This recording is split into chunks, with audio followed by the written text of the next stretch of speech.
Ryan was an ordinary guy from a small town, but he had big dreams.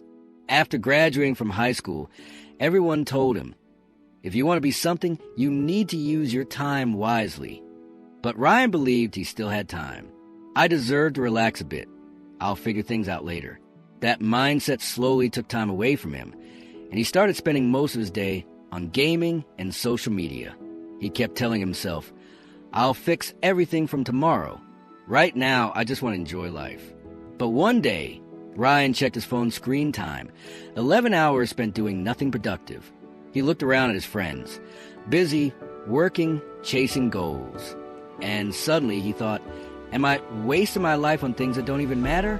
One evening, his old friend Daniel called. Daniel used to be weaker in studies than Ryan, but had now become a successful IT professional.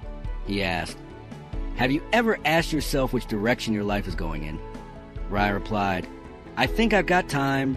I'll start soon. Daniel said, time doesn't wait. If you don't act now, you may never discover your true potential. That night, Ryan asked himself for the first time, if I died today, what was the purpose of my life? What did I truly live for? The next morning, he made a decision to take back control of his time. He removed all distractions from his phone and set one goal: to improve his skills. He started watching free courses on YouTube and began a fresh journey of learning. The first day was tough. The second day, old habits returned. He picked up his phone, then forced himself to put it down. But on the third day, something changed. He took a step away from his old world and chose to stay focused.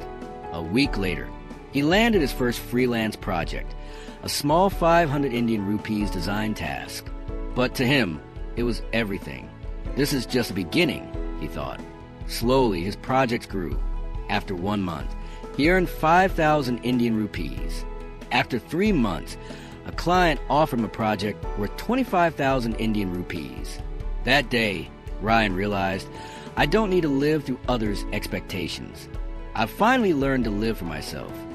One evening, over tea with Daniel, Ryan said, you were right.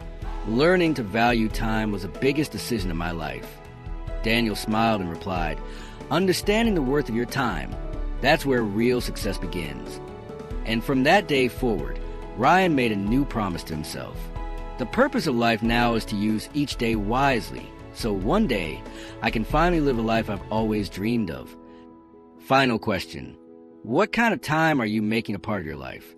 Are you using your time to chase your dreams? Or is time quietly slipping away from you?